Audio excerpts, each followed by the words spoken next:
और लोगों के लिए एक माइंडसेट मैं नोटिस कर रहा हूँ जो मुझे लगता है गलत माइंडसेट है कि लोग है ना सोचते हैं कि यार 5-10 हज़ार से पैसे डबल करूँगा ट्रिपल करूँगा, चार्ट्स देखूंगा, टेक्निकल एनालिसिस करूँगा और 5,000 से 1 करोड़ रुपए कमा लूँगा, 10 करोड़ कमा लूँगा। तो इसमें कितनी सच्चाई है, ये चीज़ कितना पॉसिबल है? क्या लगता है तुमको, ये सब चीज़ पॉसिबल है?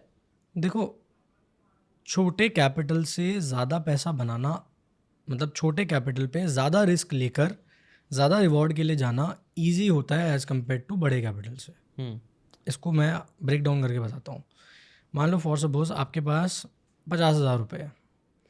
अब अगर मान लो आप इंट्राडे ट्रेडिंग भी कर रहे हो, फ्यूचर्स एंड ऑप्शंस कर रहे हो, एग्जांपल से बताता हूँ, तो आप 50,000 रुपये पे 15,000 रुपये का स्टॉप लॉस ले सकते हो। मतलब कि 30% का आप स्टॉप लॉस लगा रहे हो कि मैं 15,000 रुपये का स्टॉप लॉस ले दे सकता हूँ, सकते हो, ठीक है। समझ रहा हूँ, रिस्क 30% ले का मैं सकता हूँ ड्रॉ उसका। डाउन ले सकता हूँ, हम्म।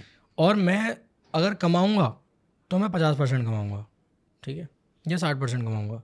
तो बेसिकली आप यहाँ पर क्या कर रहे हो, 1:2 लेके चल रहे हो कि अगर मैं 15,000 रुपये नुकसान करने को तैयार हूँ तो मेरे को 60% और पैसा चाहिए। मतलब कि मैं 30,000 रुपये लेके निकलूँगा यहाँ पे, 50,000 रुपये से मैं ट्रेड कर रहा हूँ। हम्म। अब क्या है कि यहाँ पे आप 1:2 के रेशियो पे खेल रहे हो। नुकसान होगा तो 1 रुपये का होगा टेक्निकली, मतलब 15,000 का होगा, और प्रॉफिट होगा तो 30,000 का होगा। सही बात है। हम्म। अब एक बात बताओ, अगर मान लो आप 50,000 रुपये से कर रहे हो और आपका ड्रॉ डाउन भी आ जाता है 30% का, 15,000 रुपये चला जाता है, तो आप 15% का लॉस बेयर कर सकते हो 50,000 रुपये पे? डिपेंड करता है, हाँ, वही उसके उसके एपेटाइट पे, हाँ। एपेटाइट पे डिपेंड करता है, लेकिन 15,000 रुपये का तो नुकसान हुआ। सही बात है। लेकिन ये 30% है आपके कैपिटल साइज का, 30% है 15,000 रुपये 50,000 का। और इस पे आप ज़्यादा रिस्क भी ले सकते हो। मतलब आप 50,000 रुपये से 30,000 40,000 रुपये कमाने के बारे में भी सोच सकते हो। मतलब आप ऐसा ट्रेड उठा सकते हो उतना स्टॉप लॉस रख के। लेकिन अब एक बात बताओ, अगर आप मान लो ज़्यादा बड़े कैपिटल से कर रहे हो, फॉर सपोज आप 10 लाख रुपए से कर रहे हो, तो 10 लाख रुपए का 30% होता है 3 लाख रुपए। आप 3 लाख रुपए का हिट ले पाओगे? अब इसको और बड़ा कर देते हैं। मान लो आपके पास 1 करोड़ रुपए है, आप 1 करोड़ रुपए से काम कर रहे हो, आप 30 लाख रुपए का हिट ले पाओगे? 30% का हिट ले पाओगे? नहीं ले पाओगे। तो जब आपका कैपिटल बड़ा हो जाता है, आपके रिस्क लेने की कैपेसिटी थोड़ी सी कम हो जाती है, तो आप कम रिवॉर्ड के लिए जाते हो और रिस्क भी कम लेना चाहते हो। मतलब आप इस तरीके से प्ले अराउंड करते हो कि अगर आपका कैपिटल साइज़ बड़ा है तो आप रिस्क भी कम ले रहे हो और आप रिवॉर्ड भी कम ही उठा रहे हो। क्योंकि जब 50,000 से कर रहे थे तब आप 60% के रिवॉर्ड के लिए जा रहे थे ना, 60% का रिवॉर्ड आपको चाहिए था ना, तभी तो 30,000 रुपये बनेगा। लेकिन आप 1 करोड़ रुपए से जब ऑपरेट कर रहे होगे तब आप 60% के रिवॉर्ड के लिए नहीं जाओगे। आप हिट कितना ले पाओगे? 2% 3% का मैक्स। और आप रिवॉर्ड भी कितना ढूंढोगे कि यार 3 4 5% बन जाए। 50,000 रुपये पे अगर आपने 5% का रिटर्न निकाला, कितना पैसा होता है? कितना होता है? 2,500 रुपये हुआ। 2,500 रुपये से कुछ नहीं होने वाला, करेक्ट? ये आप भी जानते हो, मैं भी जानता हूँ। लेकिन अगर आप 1 करोड़ रुपये पे 5% बना रहे हो तो 5 लाख रुपये होता है। 5 लाख रुपये तो बड़ा अमाउंट है ना। सो पॉइंट ये है कि जब आपका कैपिटल का साइज़ बड़ा होता है तो आपकी रिस्क लेने की कैपेसिटी थोड़ी सी कम हो जाती है, क्योंकि आपके पास खोने के लिए बहुत कुछ है। 1 करोड़ पे आप 30% का हिट लोगे तो 30 लाख रुपए गवाओगे ना। 30 लाख रुपए बड़ा अमाउंट है खोने के लिए, सही बात है। एज कम्पेयर टू 15,000 रुपये जब आप 50,000 से काम कर रहे हो। ये डिफरेंस है। राइट। मुझे लगता है ना ये है। और इसी वजह से ना कई बार एक लॉटरी मेंटालिटी भी लेकिन लोगों के दिमाग में आने लग गई है। कई बार लोगों को लगता है कि यार बस डालूंगा और कमा लूंगा, निकल जाएगा। क्योंकि जितने भी लोगों से मैंने बात किया हूँ, कम इन्वेस्टमेंट से आप बहुत ज़्यादा पैसे नहीं कमा सकते हो। मतलब कितनी बार रिस्क लोगे वो फिर तो वो सट्टा जैसे ही हो गया ना कि हम ट्राई कर रहे हैं कि 5,000 डाल के 1 करोड़ रुपए कमाने का। मुझे पर्सनली लगता है, जो कि मिलियनर फास्टलेन बुक में भी ऑथर बताते हैं ना, फास्टलेन ये है कि आप ऐसा कोई सिस्टम और प्रोसेसेस क्रिएट करोगे जिससे आप पैसे ज़्यादा कमाओ। हाँ, और फिर जब आप ज़्यादा पैसे ज़्यादा कैपिटल के साथ इन्वेस्ट करोगे तो एज यू सेड कि 5% 2% 3% का भी इंक्रीमेंट आएगा तो वो दिखेगा अपने को। बट अगर कम अमाउंट के साथ ही इन्वेस्टमेंट करके सिर्फ ट्रेडिंग कर करके सोचेंगे तो वो इतना आसान नहीं है। इट्स वेरी डिफिकल्ट, उसमें बहुत टाइम देना पड़ता है और अब समझ होनी चाहिए। Investment is not a very tricky game. It runs on fundamentals, ठीक है। प्रॉब्लम है इन्वेस्टमेंट की, आपकी जो जर्नी होती है ना, उस जर्नी के बीच में या तो फोमो आ जाएगा, वो आपकी उस चीज़ को ख़राब कर देगा, या आप बहुत ग्रीडी हो जाओगे, वो उस चीज़ को ख़राब कर देगा।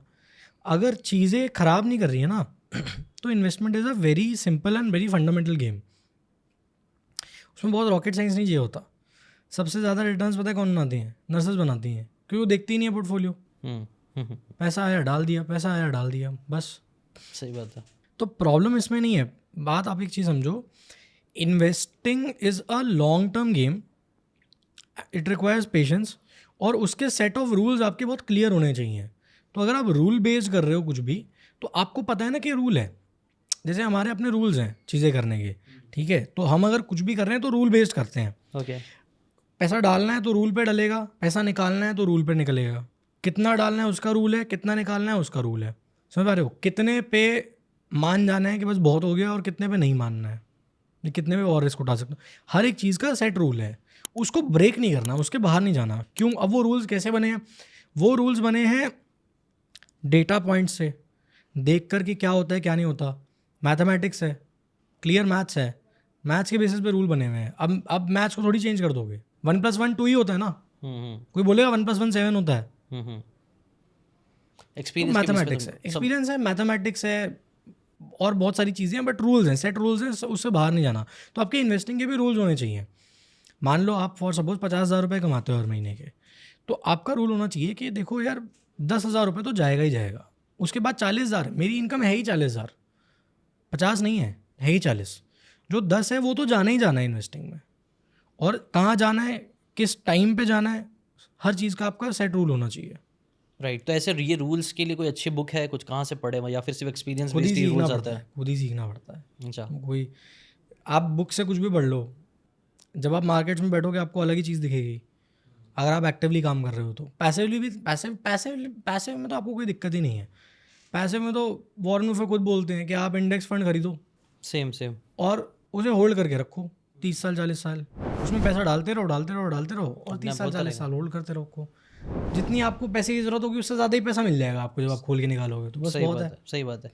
आई थिंक जितनी भी बड़े बड़े इन्वेस्टर्स हैं ना, वो यूजुअली यही सजेस्ट करते हैं नॉर्मल लोगों को, मेरे जैसे नॉर्मल लोग जो बहुत ज़्यादा एक्टिवली ट्रेडिंग या फिर इसके अंदर घुसे हुए नहीं रहते, जिनको ज़्यादा नॉलेज नहीं है। अब बेटर ये है कि इंडेक्स फंड ले लो, उसके अंदर SIP करते रहो, निफ्टी 50 फॉलो करते रहो, उसमें डाल दो, और लॉन्ग रन में मार्केट हमेशा ऊपर ही जाता है। हाँ, शायद से 2-3 साल भी हो सकता है नीचे हो, लेकिन 5-10 साल का अगर आप ग्राफ थोड़ा बर्ड्स आई व्यू देखोगे 20-30 साल, तो हमेशा ग्राफ ऐसा ऊपर ही जाता है। तो इसीलिए आपको प्रॉफिट मिलेगा ही मिलेगा, बस एक डिसिप्लिन के साथ इन्वेस्ट करते रहो। तो आई थिंक आदित्य भाई, चलो एक काम करते हैं, थोड़ा let's come back to the steps. अगर आपको ये बातें काम की लगी होगी तो do check out the full podcast यार, जाके देखो, डिटेल में चीज़ों को समझो, तब ज़्यादा अच्छे से समझ में आएगा, ज़्यादा अच्छे से आप अपनी ज़िंदगी में चीज़ें अप्लाई कर पाओगे। Thanks so much and subscribe this channel.